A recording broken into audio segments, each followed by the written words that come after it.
More than 14,000 people laid off today and somewhere right here in Northeast Ohio. General Motors announcing they're halting production at 5 North American plants, and that includes Lordstown in 2019. Devastating news for an area that has relied on the GM plant for more than 50 years. They get $2.3 billion in profits in this last quarter, going to have almost $10 billion for the year. This is what they do to us now. I mean, after a huge tax cut that they just got, like, what more do you want from the American people?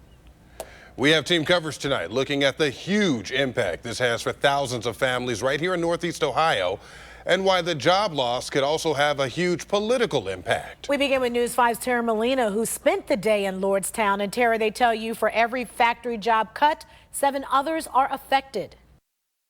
Right. This is really difficult news for this area because it's not just the 1,500 who work here who are facing uncertainty come 2019. It's all of the other businesses, the small businesses based in this area. Drivers who pass by on the turnpike see an industrial complex and a massive blue Chevy Cruze when you pass the Lordstown exit. But to locals, this is so much more than a big metal building with a sign on it. This has been the plant that held this community together through a lot of ups and downs. It's the 6.2 million square foot heart of their community, beating since 1966, set to stop in March. This community is going to go down, this place. You know, there's a lot of people just bought homes. After more than 40 years in the plant, Carmela Deno retired over the summer after 2 of the 3 shifts in the factory and 3,000 jobs were cut. She raised her family that now includes grandchildren here, family that works here. My one nephew is very sad because he has 3 kids. The 1,500 who work here now were called into a meeting this morning, told the plant will be idle March 1st. The Cruze will stop production and no new product will be allocated as part of the company's plans to improve business performance, realign manufacturing, and reduce salaried workforce. But like Lordstown's mayor and the president of the union, Deno is holding on to the glimmer of hope General Motors' choice of words offered. It was non-allocated or unallocated, and that just means that there's no product to announce to put in this plant right now. We've got a great workforce and we've proven ourselves. So I am hopeful that between March and September that we can get some positive news. I'm holding out for the best. Hope that will keep this area alive for the next few months. You hope. You got a beautiful facility here, great workforce, you know, a community that loves you, loves to have you here. I hope we get a new car. I don't care what it is, as long as we get a new product for these people to get back to work. According to General Motors, this plant generates more than $180 in wages, more than $35 million in salary taxes. So it's certain that today's news will ripple throughout the state. As new details continue to come out, we will update you here on 5. Reporting in Lordstown, I'm Tara Molina, News 5.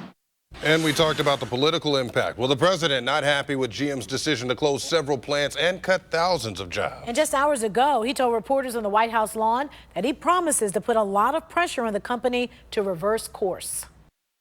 They say the Chevy Cruze is not selling well. I say, well, then get a car that is selling well and put it back in. So I think you're going to see something else happen there, but I'm not happy about it. Their car is not selling well. So they'll put something else. I have no doubt that in a not too distant future, they'll put something else. They better put something else in.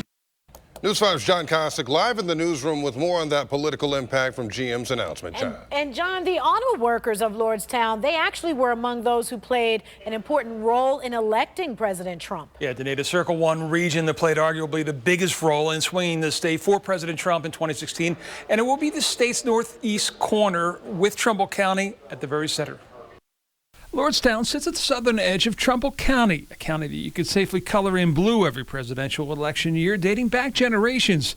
That changed, though, in 2016, when President Donald Trump became the first non-incumbent Republican to carry the county since Herbert Hoover pulled it off in 1928. His message in 2016 was the same he used at a Youngstown rally in 2017, promising to stem the flow of manufacturing jobs overseas and bring back the ones that have left. Let me tell you folks in Ohio and in this area, don't sell your house.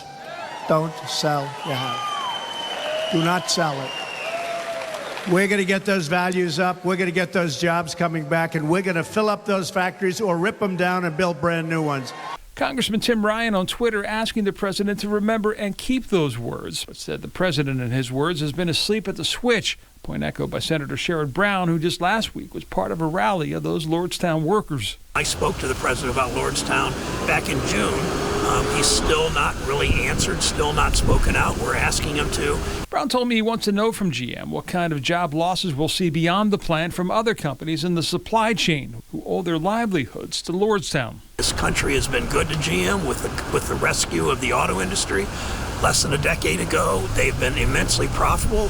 President Trump just gave them a huge tax cut. They're taking those dollars and building in Mexico, and they should be held accountable for this. Well, accountability will also be a key question for those workers, those voters directly impacted by today's decision come 2020. Live in the newsroom, John Kosick, News 5.